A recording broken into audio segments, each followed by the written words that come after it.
Қайырлы кеш достар, біз бүгін екі тақырыпты айтамыз. Ол бірінші ғарышкерлер туралы, олар қай жерге дейін барады. Екіншісі әйел адам неліктен ғарышқа ұшқан. Осы екі тақырып енді өз бәрін қызықтыратыны, мынау жерден ұшқан ғарышкерлер қай жерге барады. Яғни біздің Байқоңыр ғарыш айлағынан ұшқан ғарышкерлер шамамен 400 шақырым биікте аспанда жерді үздіксіз айналып жүрген халықаралық ғарыш станциясына барады.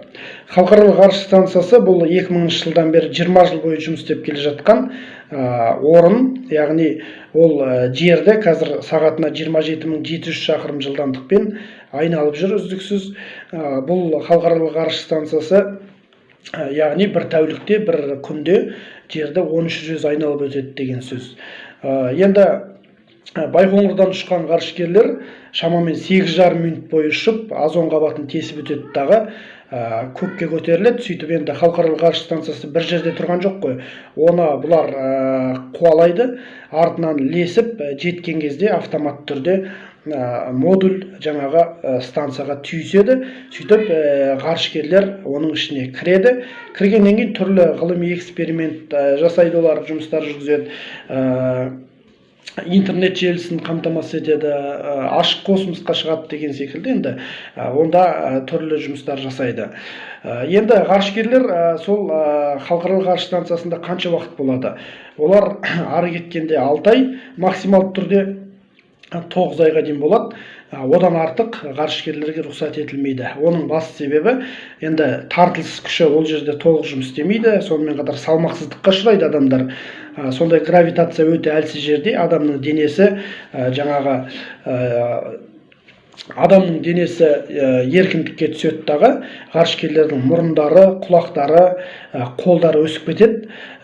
Сонымен қатар бойлары да шамамен 8-10 сантиметрге дейін ұзарады адамдардың. Сондықтан да олар 9 айдан артық жүруге рұқсат етілмейді.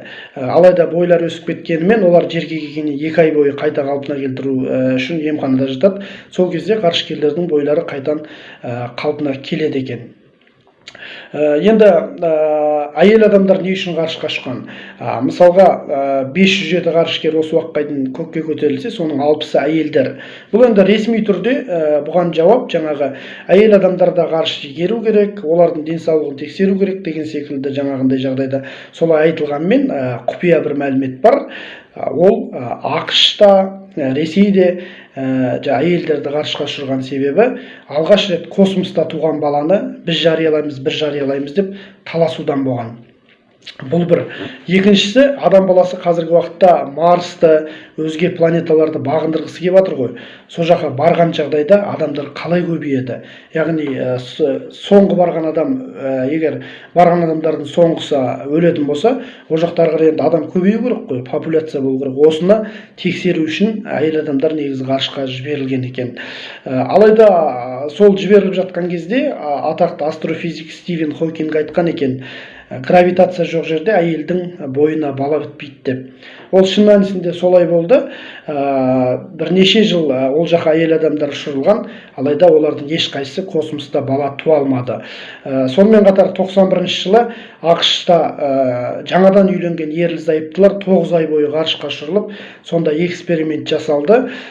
Алайда ол жерде де жаңа ерлі-зайыптылар балалы бола алмады. Бірақ бір қызығы, жерге келгеннен кейін жаңағы ерлі-зайыптылар не бар 2 айдан кейін жаңағы әйелдің бойына бала біткен екен.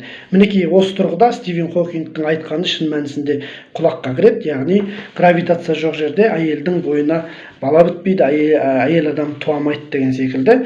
Яғни ғарышта адам көбеймейді деген мінекей осыдан шыққан екен. Енді мінекей осындай құпияда деректер бар.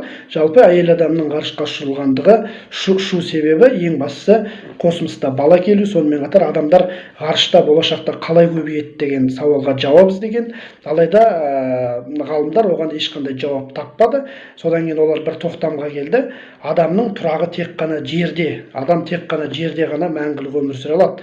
Ал басқа ғаламшарларда адамға орын жоқ. Себебі адам ол жаққа барғанмен тартылыс күші әлсіз жерде олар көбейе алмайды. Мінекей осындай дүниеде құпиялы түрлі қызықты мәліметтер бар.